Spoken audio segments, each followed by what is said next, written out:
She gave her seat to an old man on the bus, without knowing he was the mayor. The rain was pouring that Tuesday morning, the kind of rain that makes you question why you even left the house. Sarah was exhausted. 3 double shifts in a row at the hospital had drained every ounce of energy from her body. Her feet ached, her back screamed. All she wanted was to sit on that crowded bus and close her eyes for 20 minutes. Then she saw him, an elderly man, probably in his 70s, gripping the overhead rail with trembling hands. His coat was worn, his shoes had seen better days. Nobody else seemed to notice him, or maybe they just didn't care. The bus lurched forward and he stumbled slightly, catching himself just in time. Sarah's body begged her to stay seated. Every muscle in her body protested, but something deeper stirred within her. Something her grandmother had planted in her heart years ago. Kindness costs nothing, but it changes everything. She stood up. "Please, sir, take my seat." The old man's eyes widened. For a moment he just stared at her, as if he couldn't believe what he was hearing. When was the last time someone had offered him anything? When was the last time someone had seen him as more than just another obstacle in their day? "Thank you, young lady. Thank you so much." His voice cracked. Sarah noticed his hands were still shaking, but not from the movement of the bus. There was something else, something deeper. She helped him sit down, and their eyes met for just a second. In that brief moment, she saw decades of stories, struggles, and a weariness that went beyond physical exhaustion. What she didn't see was the mayor of the city sitting in her seat. What she didn't know was that this simple act of kindness would change both of their lives forever. Sometimes the universe has a way of placing us exactly where we need to be, at exactly the right moment. Sometimes a small gesture ripples out in ways we could never imagine. And sometimes, just sometimes, giving up your seat on a bus can alter the course of your entire existence. But Sarah didn't know any of that yet. All she knew was that her feet hurt and now she had to stand for the rest of the ride. You've probably been there before. That moment when your body says no, but your heart says yes. That split second when you have to choose between your comfort and someone else's need. Most of us choose comfort. It's human nature.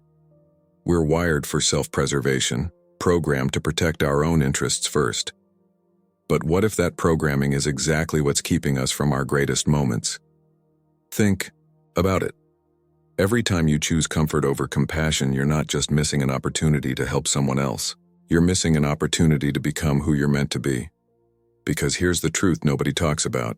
The moments that define us are never the comfortable ones. They're the moments when we're tired, stressed, overwhelmed, and still choose to show up for someone else. Sarah had been working in the emergency room for 5 years. She'd seen humanity at its worst and its best. She'd held the hands of dying patients. She'd comforted grieving families. She'd witnessed miracles and tragedies, often in the same shift. But somehow, in all that chaos and drama, she'd started to lose something. She'd started to lose her ability to see the small moments. The hospital had trained her to look for the big emergencies, the life-threatening conditions, the critical cases. But life isn't just about the emergencies. Life happens in the quiet moments between the chaos. Life happens when an old man can't find a seat on a bus. Life happens when someone chooses to stand so another can sit. That morning, as Sarah gripped the overhead rail, she watched the old man settle into the seat. He pulled out a worn notebook and began writing something. His handwriting was shaky but determined. She couldn't help but wonder what he was writing. Was it a grocery list? A letter to someone? Poetry?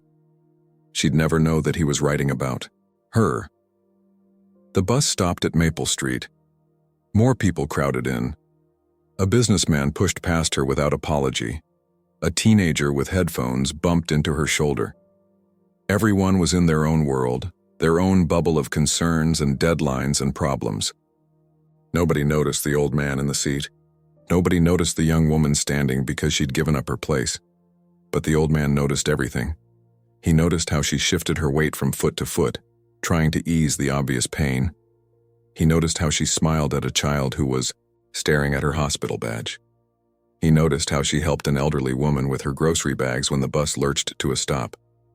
Even in her exhaustion, even in her discomfort, she couldn't stop being kind. What makes someone choose others over themselves? What inner force drives a person to give when they have nothing left to give? Is it learned?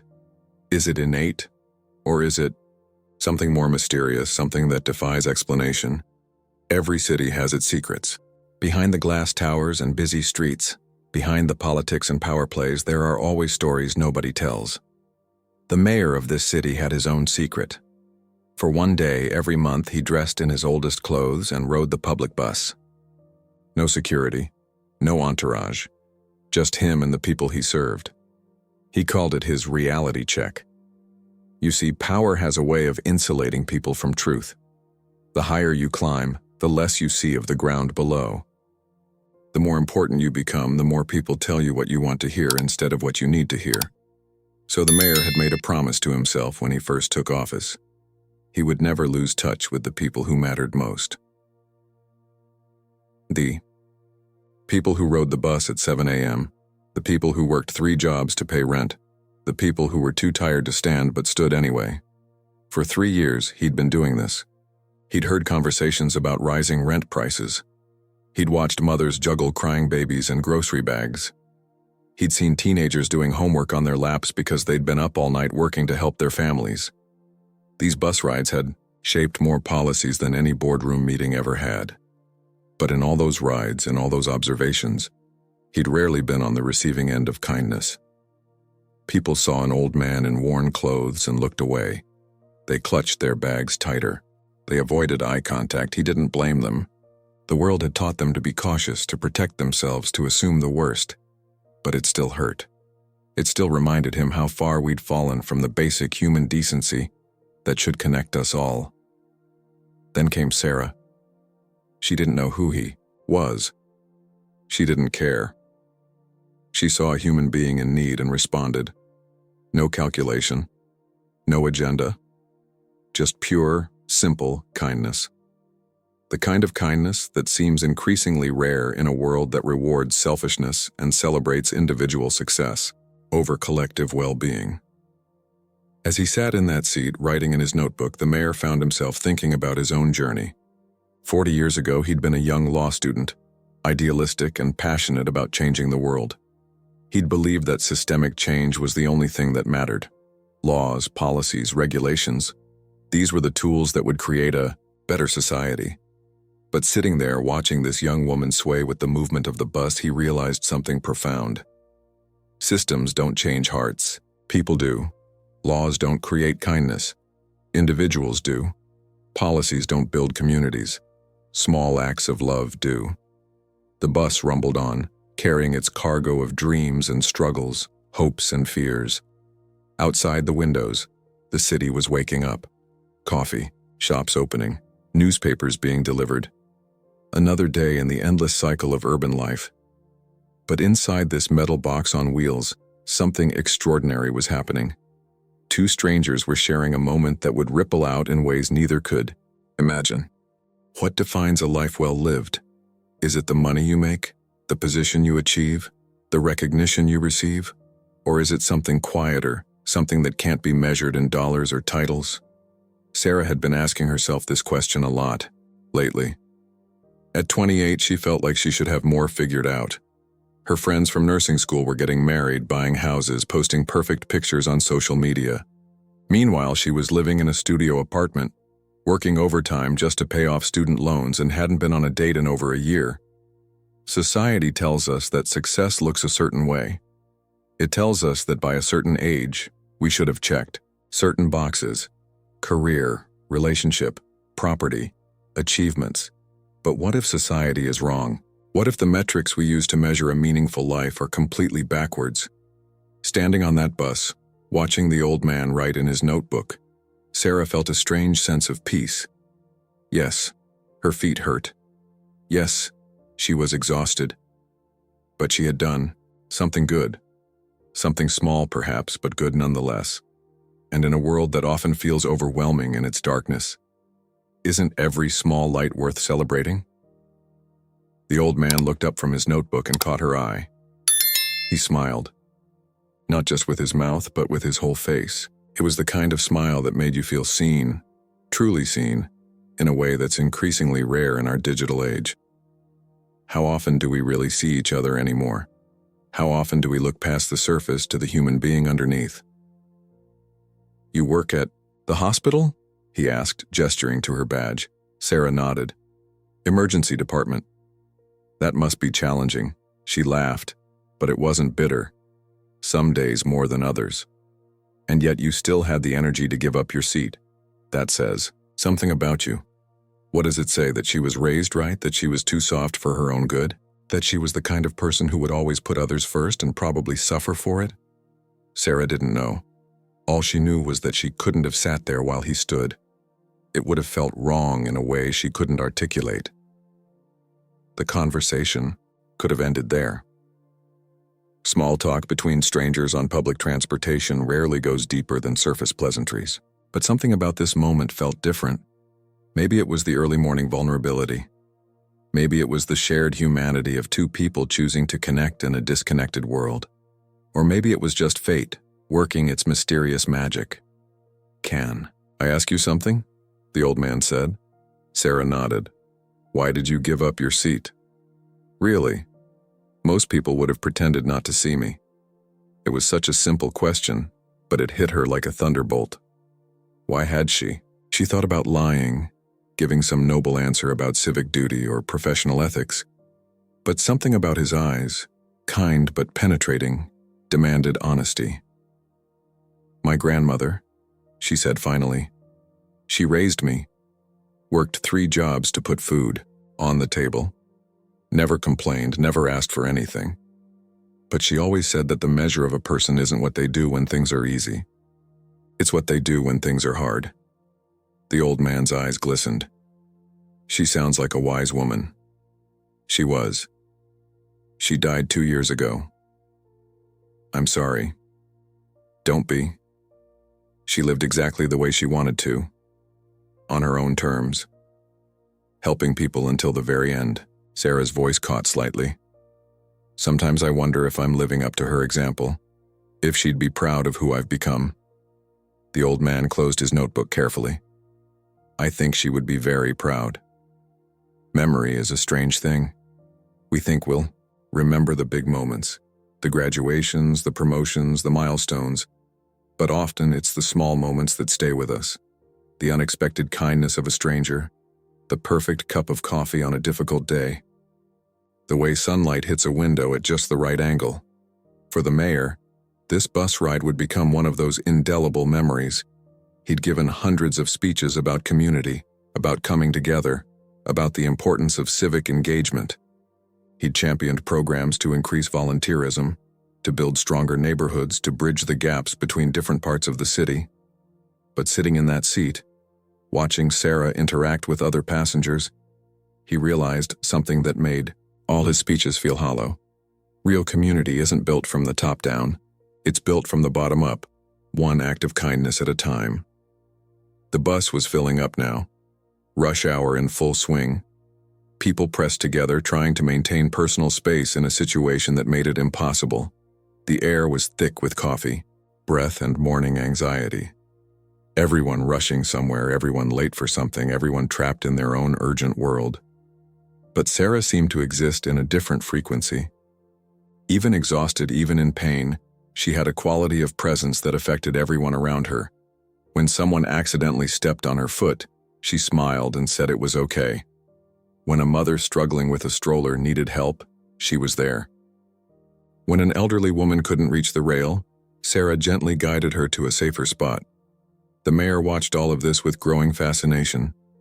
Here was someone who had every reason to be bitter, to be closed off, to protect her own energy. Healthcare workers were burning out at record rates. The pandemic had pushed them beyond their limits. The system was broken, and they were the ones holding it together with duct tape and determination. Yet here she was, still giving. What creates a person like this? Is it nature or nurture? Is it choice or circumstance? Or is it something more mysterious? A calling that some people hear and others don't? He thought about his own children, grown now, successful in their own rights. Had he taught them this kind of kindness? Had he modeled it? Or had he been too busy climbing the political ladder to notice the small opportunities for grace that present themselves every day? The bus lurched to a stop. More people got off, a few got on. The morning rush was beginning to ease. Soon, Sarah would reach her stop. Soon, this encounter would end, and they would go their separate ways. But the mayor knew he couldn't let that happen. Not without doing something. He opened his notebook again and began writing faster. Not notes about policy or city planning, not observations about public transportation or urban development. He was writing a letter to a stranger who had reminded him why he got into public service in the first place. Because sometimes, in the midst of budgets and bureaucracy, you forget. You forget that every policy affects real people. You forget that every decision ripples out into the lives of individuals who are just trying to make it through another day. You forget that the point of power is not to have it, but to use it in service of those who don't. Sarah was checking her phone now, probably making sure she wasn't late for her shift. The mayor could see the fatigue in her shoulders, the way she fought to keep her eyes open. How many lives would she save today? How many families would she comfort? How many small miracles would she perform that would never make the news? The truth about change is that it rarely announces itself. It doesn't come with trumpets and fanfare. It comes quietly, in moments so ordinary we almost miss them.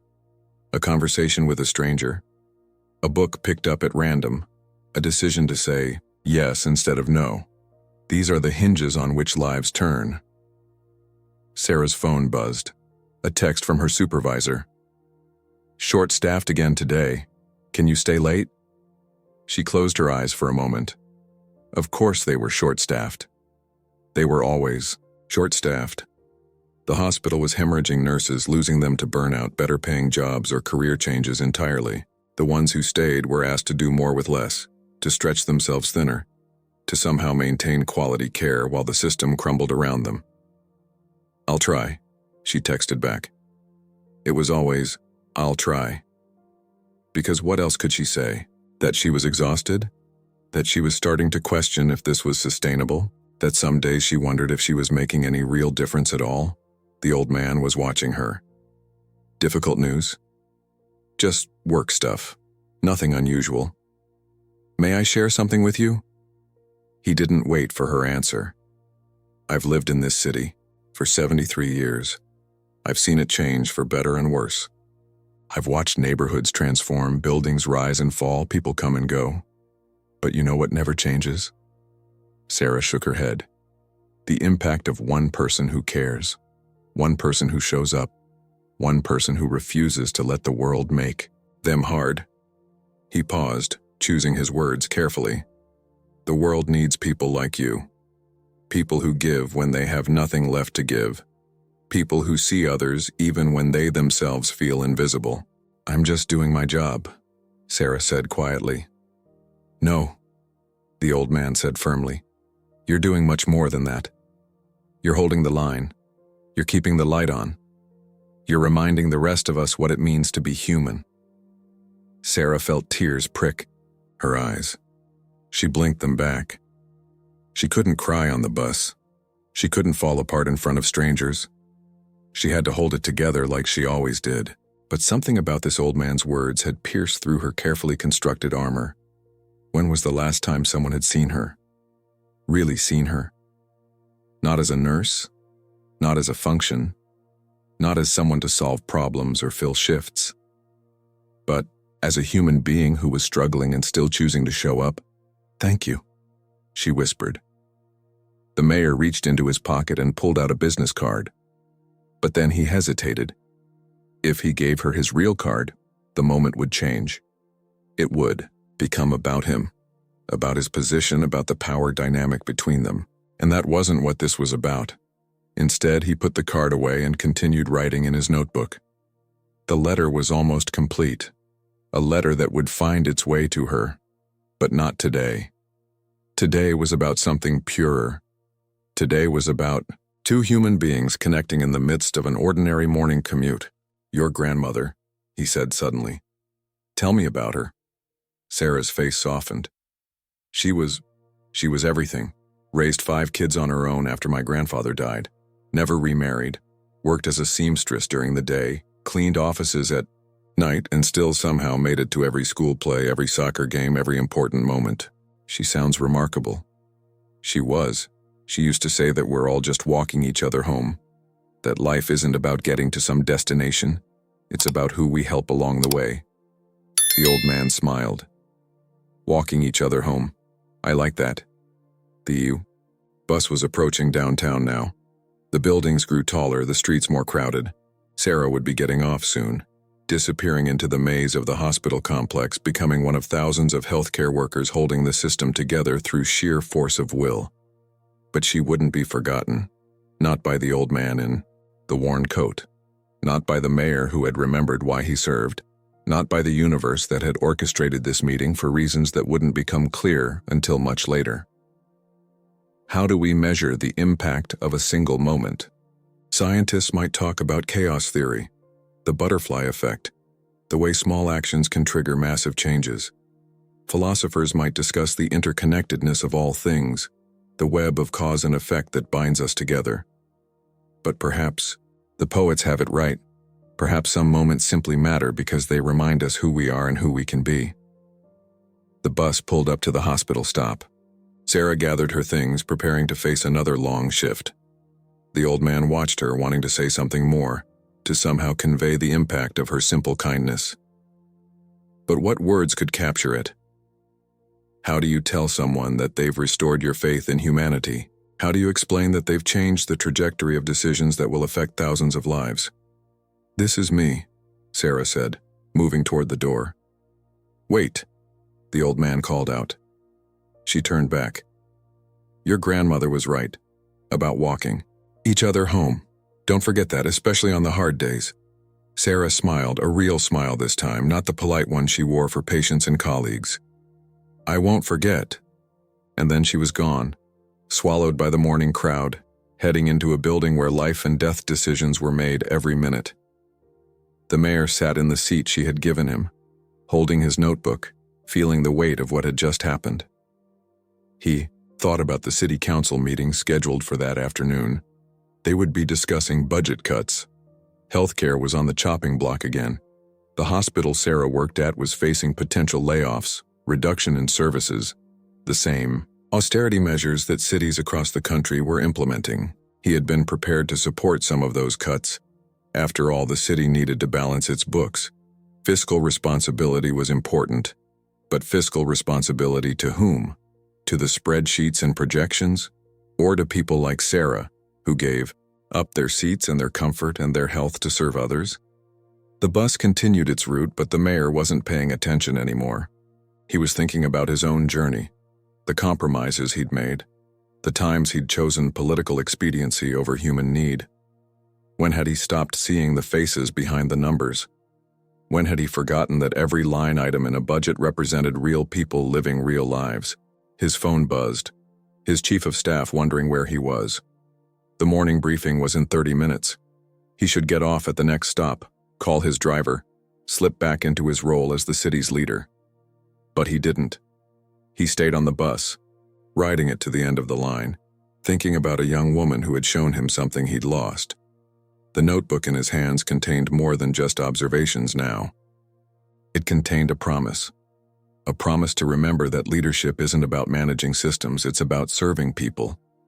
It's about creating conditions where kindness can flourish, where people like Sarah can do their work without burning out, where the measure of a city's success isn't its credit rating, but the way its citizens treat each other. By the time the bus reached the final stop, the mayor had made a decision. Several decisions, actually. But the first one was simple. He would finish the letter to Sarah. He would make sure she knew that her kindness had not gone unnoticed, that it had, in fact, started a chain reaction that would ripple through the city in ways she couldn't imagine, because that's how change really happens. Not through grand gestures or dramatic reforms, but through small acts of grace that remind us of our shared humanity. through people who choose to stand so others can sit, through citizens who see their leaders not as distant figures but as fellow travelers on this difficult journey we call life. 3 weeks passed. Sarah had almost forgotten about the encounter on the bus. Life has a way of moving us forward, filling our days with immediate concerns that push aside moments of connection. She was working extra shifts, covering for colleagues who had finally burned out and quit. The hospital was in crisis mode, which meant everyone was doing the job of 2 people, sometimes 3. But then came the letter. It arrived at the hospital, addressed simply to Sarah, Emergency Department, Nurse, Morning Bus, Route 42. The handwriting was shaky but determined, the same handwriting she'd glimpsed in the old man's notebook. She opened it during her break, sitting in the supply closet because the break room was full. The letter was 3 pages long, written in careful script. As she read, tears began to fall. Not the exhausted tears she sometimes shed after particularly difficult shifts. These were different. These were tears of recognition, of being seen, of understanding that sometimes our smallest actions have the biggest impact. Dear Sarah, the letter began. You don't know me, but I want you to know that you changed my life. Not in some abstract way, but in a real tangible way that will affect this entire city. The letter went on to describe who he really was. The mayor, the man whose decisions affected millions of lives, the leader who had lost his way and found it again through a simple act of kindness on a crowded bus. But more than that, it told her about the changes he was implementing. The healthcare funding that wouldn't be cut, the new programs to support frontline workers, the initiative to create better working conditions for essential employees. All because a tired nurse had given up her seat. Sarah had to read the letter, twice to believe it, then a third time to absorb it. The mayor. She had given her seat to the mayor, but more importantly, she had given her seat to a human being who needed it, and that human being happened to be in a position to pay that kindness forward 1,000-fold. The letter ended with an invitation. Would she be willing to meet with him, to discuss her experiences as a healthcare worker, to help him understand what the city could do to better support the people who kept it running? Sarah sat in that supply closet, surrounded by boxes of gauze and bottles of disinfectant, holding a letter that proved something she'd always believed, but sometimes doubted. That kindness matters. That small actions can have enormous consequences. That we never know when a moment of compassion might change everything. She thought about her grandmother, who had passed away never knowing that her lessons would ripple out into the world like this. Or maybe she had known. Maybe that's why she had lived the way she did, planting seeds of kindness wherever she went, trusting that someday, somehow, they would bloom. The door to the supply closet opened. Dr. Martinez poked his head in. Sarah, we need you. Multi-vehicle accident coming in. I'll be right there, she said, carefully folding the letter and putting it in her pocket. As she rushed back to the emergency department, preparing to face another wave of human suffering and resilience, she felt different. Not because she now had the mayor's attention, not because her act of kindness had been recognized, but because she had been reminded of a fundamental truth. We are all more connected than we realize. Every action we take, no matter how small, sends ripples through the fabric of humanity. The trauma bay was chaos. Paramedics wheeling in patients, doctors calling out orders, nurses moving with practiced efficiency. Sarah stepped into the fray, fully present, fully engaged. This was her world. This was where she made a difference. But now she understood that her world extended beyond these walls. It reached out into the city streets, onto morning buses, into the lives of strangers who were just walking each other home. The meeting took place a month later, not in the mayor's office with its impressive desk and wall of awards, but in the hospital cafeteria, over coffee and the kind of sandwiches that had sustained healthcare workers through countless long shifts. I wanted to meet here, the mayor explained, because this is your territory. This is where the real work happens. Sarah was nervous. Who wouldn't be? But as they talked, she found herself relaxing. He asked real questions, not political questions designed to generate sound bites. but genuine inquiries about what it was like to work in healthcare, about what changes would make the biggest difference, about how the city could better support its essential workers. She told him about the nurse who had worked for 30 years and couldn't afford to retire, about the young resident who had attempted suicide after losing 3 patients in one shift, about the janitor who knew every patient's name and sometimes sat with the dying when their families couldn't be there. She painted a picture of a system, held together by the dedication of people who deserved so much better. The mayor listened, really listened. He took notes, but more importantly, he absorbed. This wasn't a photo opportunity or a campaign stop. This was a leader trying to understand the true cost of the decisions made in City Hall. What would help? He asked finally. If you could change 3 things, what would they be? Sarah had thought about this. She'd been thinking about it for years, actually. Better staffing ratios, mental health support that's actually accessible, and respect. Not just lip service, but real respect for the work we do. Policies that show you understand we're human beings, not just resources to be managed. The mayor nodded. What if I told you we're already working on the first 2? That your letter, your kindness, started a complete review of our healthcare policies? I'd say that's wonderful. But what about the 3rd? How do you legislate respect? The mayor smiled. You don't, you model it, you tell stories. You remind people that behind every policy is a person. Someone like you who gives up their seat even when their feet hurt. Someone who shows up even when the system is failing them. They talked for 2 hours. About practical changes and philosophical shifts. About the difference between managing a crisis and preventing one.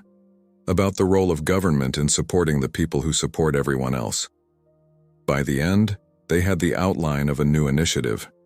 Not just funding, though, that was part of it, but a complete reimagining of how the city valued its essential workers. I have a confession, the mayor said as they prepared to leave. I've been riding the bus every week since we met. Same route, same time. I keep hoping to see you again. Why? Because you reminded me why I do this job. Not for the power or the prestige, but for the opportunity to create conditions where kindness can flourish, where people like you can do their work without sacrificing their well-being, where giving up your seat is just the beginning of what's possible when we see each other as human beings. Sarah felt the weight of his words. This wasn't just about her anymore. It was about every nurse, every teacher, every firefighter, every person who chose service over self. It was about creating a society that valued compassion as much as competition, that measured success not just in economic terms, but in human ones. Can I ask you something? Sarah said. That day on the bus, if I hadn't given up my seat, would any of this have happened? The mayor considered the question. Honestly, probably not. I would have attended the budget meeting. I would have supported the cuts. I would have continued to see the city through spreadsheets and statistics instead of faces and stories. Your kindness didn't just give me a seat. It gave me a new perspective. It reminded me that leadership isn't about being above the people. It's about being among them. They shook hands as they parted. 2 people who had met by chance, connected by kindness, now partners in trying to build a better city. Sarah went back to her shift. The mayor went back to City Hall.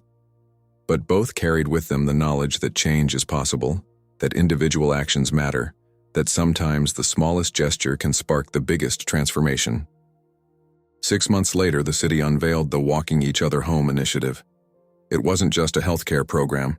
It was a complete shift in how the city approached public service.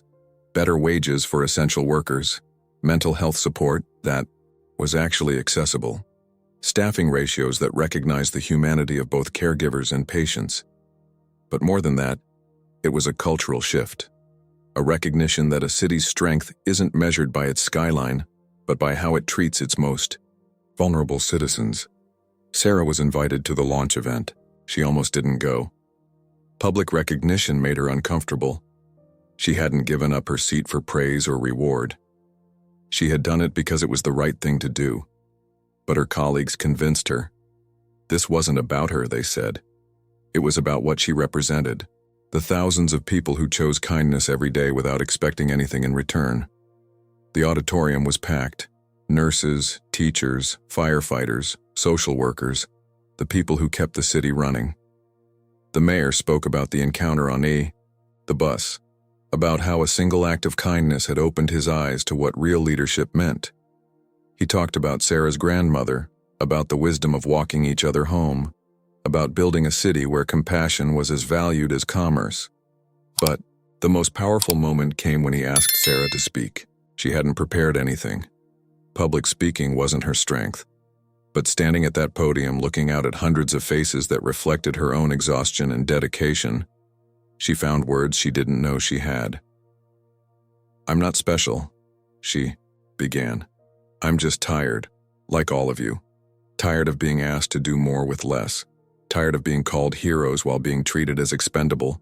Tired of a system that takes our compassion for granted." The room was silent. This wasn't what they expected. But Sarah wasn't done. "But here's what I learned on that bus. Being tired isn't an excuse to stop caring. It's a reason to care more. Because if we don't look out for each other, who will? If we don't offer our seats, our hands, our hearts to those who need them, what kind of world are we building?" She talked about her grandmother, about the wisdom of small acts, about how change doesn't come from waiting for someone else to fix things, but from each of us doing what we can with what we have. She talked about the old man on the bus who turned out to be the mayor, but more importantly, turned out to be a human being who was willing to listen and learn and change. "This initiative is wonderful," she concluded. "The policy changes are needed and overdue. But real change doesn't come from the top down. It comes from each of us choosing every day to see each other, to help each other, to remember that we're all just walking each other home." The applause was thunderous, but more than applause, there were tears. Recognition. A feeling that maybe, just maybe, things could be different. That a city could be more than buildings and budgets. That it could be a community where kindness was the currency that mattered most. After the event, people approached Sarah. They shared their own stories of kindness given and received, of moments when they almost gave up but didn't, of small acts that had enormous impact. The security guard who talked someone out of suicide, the teacher who used her own money to buy supplies for students, the paramedic who held a dying man's hand so he wouldn't be alone. These were the stories that rarely made the news, but they were the stories that made the city worth living in. They were proof that Sarah's grandmother was right. We are all just walking each other home. And sometimes when we offer our seat to a stranger, we set in motion changes that transform not just two lives, but an entire community. A year passed. The Walking Each Other Home initiative had spread beyond healthcare. Schools were implementing kindness curricula. Businesses were measuring success not just in profits, but in community impact. The city that had once been known for its cold efficiency was becoming known for something else: its heart. Sarah's life had changed too. She was still a nurse, still worked long shifts, still came home exhausted. But now she was also an advisor to the City Council on healthcare policy. She helped design programs that put humanity back into human services. She spoke at conferences about the power of small acts to create systemic change. But the biggest change was internal. She no longer questioned whether she was making a difference. She knew she was, not because of the recognition or the policy changes, but because she had learned to see the connections between individual actions and collective transformation. Every patient she treated, every colleague she supported, every stranger she helped was part of a larger tapestry of care that was slowly changing the world. The mayor had changed too. He still rode the bus once a month, still dressed in his old, clothes, still listened to the conversations of regular people living regular lives. But now he did it with a different purpose. Not just to stay grounded, but to look for the Sarahs. The people whose quiet kindness kept the city's heart beating. The heroes who didn't know they were heroes. He had instituted a new practice in city government. Every policy proposal now had to answer a simple question: how does this help us walk each other home? It was a question that changed everything. Budgets were restructured, priorities were re-examined, The metric of success shifted from efficiency to empathy. But perhaps the most beautiful change was in the bus itself. Route 42 became known as the kindness route. Not officially. There was no sign or announcement, but regular riders knew. This was where something special had happened, where a tired nurse had given up her seat and changed a city. It became a place where people looked out for each other a little more, where seats were offered freely, where strangers became a little less strange. One morning, exactly 1 year after the original encounter, Sarah found herself on that same bus. Same route, same time. She was tired again. That never changed. But this time she had a seat. A young man had offered it to her, recognizing her from the news stories about the initiative. "Please," he had said, "you've done enough standing, as..." She sat. Sarah noticed an elderly woman struggling with groceries. Without thinking, she stood up. "Please, take my seat." The elderly woman smiled. "Oh no, dear. I couldn't. You look tired." "I am," Sarah admitted. "But that's exactly why I need to give it to you. Someone once told me that we're all just walking each other home. This is my part of the walk." The woman's eyes filled with tears as she accepted the seat. The young man who had given his seat to Sarah immediately offered to help with the groceries. Another passenger made room for him to place them safely. Within moments, the entire bus had become a microcosm of what the city was becoming. A place where kindness was contagious, where helping others wasn't a sacrifice but a privilege, where everyone understood that we rise by lifting others. The mayor was on that bus too, still in his old clothes, still observing. But this time, he wasn't taking notes. He was simply witnessing what happened when leadership meant creating space for people's best selves to emerge, when policies were crafted with compassion, when power was used to empower others. He thought about writing another letter to Sarah, telling her about all the changes her single act had sparked, the other cities that were implementing similar programs, the national conversation about valuing essential workers, the shift in how Americans were beginning to see each other not as competitors, but as companions on a difficult journey. But he didn't need to write that letter, because Sarah already knew. She could see it in the faces around her, feel it in the way the city had softened, hear it in the conversations between strangers who were a little quicker to help, a little slower to judge. The ripples of her kindness had become waves, and those waves were reshaping the shoreline of an entire community. As the bus continued its route, carrying its passengers toward their various destinations, Sarah closed her eyes for a moment. She thought about her grandmother, who had worked 3 jobs and never complained, who had taught her that kindness wasn't a luxury, but a necessity, who had believed that small acts could change the world, even when the world seemed too big to change. "You were right, Grandma," she whispered. "You were right about everything." The bus rumbled on. Outside, the city was waking up to another day, but it was waking up different than it had a year ago. It was waking up to the possibility that things could be better, that people could be kinder, that a society could be measured not by its wealth, but by its willingness to ensure no one had to stand alone. And it had all started with a seat on a bus, a single moment of choosing someone else's comfort over your own. A reminder that heroism isn't about grand gestures, but about the quiet decision to see and serve the person in front of you. 5 years later, Sarah stood in front of a graduating class of nursing students. She had been invited to give the commencement address. The girl who had once been too tired to stand was now inspiring others to stand up for what mattered. The theme of her speech was simple: the power of small acts. "You're entering a profession that will ask everything of you," she began. "It will test your limits. It will exhaust your body and sometimes your spirit. There will be days when you question whether you're making any difference at all." She paused, looking at the eager faces before her.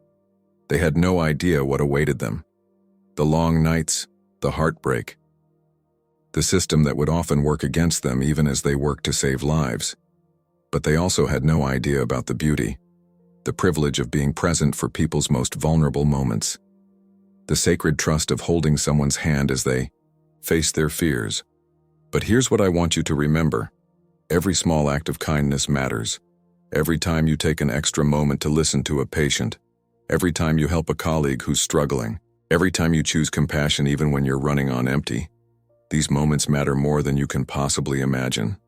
She told them about the bus, about the mayor, about how a single act of kindness had transformed a city's approach to healthcare. But more than that, she told them about her grandmother, about the woman who had worked 3 jobs and still found time to teach her that we're all just walking each other home. You won't always see the impact of your kindness, Sarah continued. The patient whose life you save might never thank you. The colleague you support might not acknowledge your help. The family you comfort might be too grief-stricken to remember your face, but that doesn't mean it doesn't matter. Every act of compassion creates ripples. You might never see where those ripples go, but trust me, they go somewhere. The mayor was in the audience. He had become a regular at these events, still learning, still listening, still amazed by the people who chose service over self. The Walking Each Other Home initiative had become a model for cities across the nation. But he knew the real credit belonged to people like Sarah, people who lived the values long before they became policies. After the ceremony, as families gathered to celebrate and take photos, a young graduate approached Sarah. She was nervous, clutching her diploma like a life preserver. "I just wanted to say thank you," the young woman said. "My mother was in your ER 2 years ago. Car accident, she was dying. The doctors had done everything they could, but you sat with her, held her hand, made sure she wasn't alone. You probably don't remember." Sarah did remember. She remembered every patient who had died on her watch, carried them with her like sacred responsibilities. But she had never known what happened to the families after, never known if her presence had mattered in those final moments. She was conscious at the end, the young woman continued. She told me about the nurse who held her hand, who told her she was brave, who made sure she knew she was loved. That nurse was the reason I decided to go into nursing, to be for others what you were for my mother. Now Sarah was crying. Not sad tears, but the kind that come when the circle completes itself, when you realize that kindness doesn't just ripple outward, but returns to you in ways you never expected. This young woman would go on to hold other hands, comfort other families, continue the chain of compassion that connected all of humanity. "What was your mother's name?" Sarah asked. "Grace. Her name was Grace." Of course it was, because grace was what this was all about. The grace we show each other in difficult moments. The grace that transforms ordinary encounters into sacred ones. The grace that reminds us we're not alone in this challenging journey of being human. As the celebration continued around them, Sarah and the young nurse stood together. 2 links in an endless chain of kindness. 2 people who understood that healing was about more than medicine. It was about showing up for each other, about offering our seats, our hands, our hearts, about remembering that we're all patients and caregivers, all strong and vulnerable, all walking each other home. The sun was setting over the city. The same city where a tired nurse had once given up her seat on a bus. But it wasn't the same city anymore. It had been transformed by the radical idea that kindness mattered, that small acts could create big changes, that when we see each other as fellow travelers rather than strangers, everything becomes possible. Sarah looked at the young graduate before her, saw her own younger self, and smiled. The story would continue. New chapters, new characters, new moments of grace. But the theme would remain the same. We rise by lifting others. We heal by allowing ourselves to be healed. We change the world one small act at a time. "Your mother would be so proud," Sarah said. "She is," the young woman replied. "I believe she still is." As they parted ways, Sarah felt her grandmother's presence, felt the presence of all the people who had taught her that kindness wasn't weakness but strength, that giving wasn't loss but multiplication, that in a world that often felt dark, every small light mattered. She walked back to her car thinking about tomorrow's shift. There would be challenges. There always were. But there would also be opportunities, chances to ease someone's pain, moments to remind someone they weren't alone, opportunities to continue writing the story that had begun with a simple act on a crowded bus, because that's how the best stories unfold, not with grand beginnings or dramatic endings, but with ordinary people doing extraordinary things, with small acts that become great movements, with the quiet recognition that we're all connected, all struggling, all capable of more kindness than we know. The city lights were coming on now. Each light a life, each life a story, each story connected to every other by invisible threads of shared humanity. And somewhere in that glowing web, a bus was making its evening route. Someone was tired, someone was standing, and someone was about to make a choice that would change everything, because that's how it works. That's how it has always worked. One person, one moment, one decision to see and serve another human being. It seems so small. It seems so insignificant, but it's everything. It's how we save each other. It's how we save ourselves. It's how we remember that in the end, we're all just walking each other home. So the next time you're tired, the next time you're overwhelmed, the next time you have every reason to look away, to protect your own energy, to choose yourself over others, remember Sarah. Remember the mayor. Remember that your small act of kindness might be the thing that changes someone's entire world. You might never know the impact. You might never see the ripples. But trust that they're there. Trust that kindness multiplies. Trust that in a world that often rewards selfishness, choosing compassion is the most radical thing you can do. Stand up, offer your seat, hold out your hand, share your light, walk each other home. Because that's what we're here for. That's what makes us human. That's what transforms ordinary moments into miracles. And who knows? The person you help today might just be the one who changes your city, your country, your world tomorrow. But even if they don't, even if they're just a tired stranger who needs a seat, that's enough. That's everything. That's the whole point. We rise by lifting others. We heal by holding space for each other's pain. We change the world one small act at a time. This is the story of Sarah and the mayor. But more than that, it's your story. It's all of our stories. It's the story of every person who has ever chosen kindness when it would have been easier to look away. Keep writing that story. Keep showing up. Keep walking each other home. The world needs your kindness more than you know. Your small act might be someone's miracle. Your seat on the bus might be the thing that changes everything. What small act of kindness will you choose today? Share your story below. Like this video if you believe in the power of compassion. Subscribe to join a community of people who are walking each other home. Because together we can transform the world, one act of kindness at a time.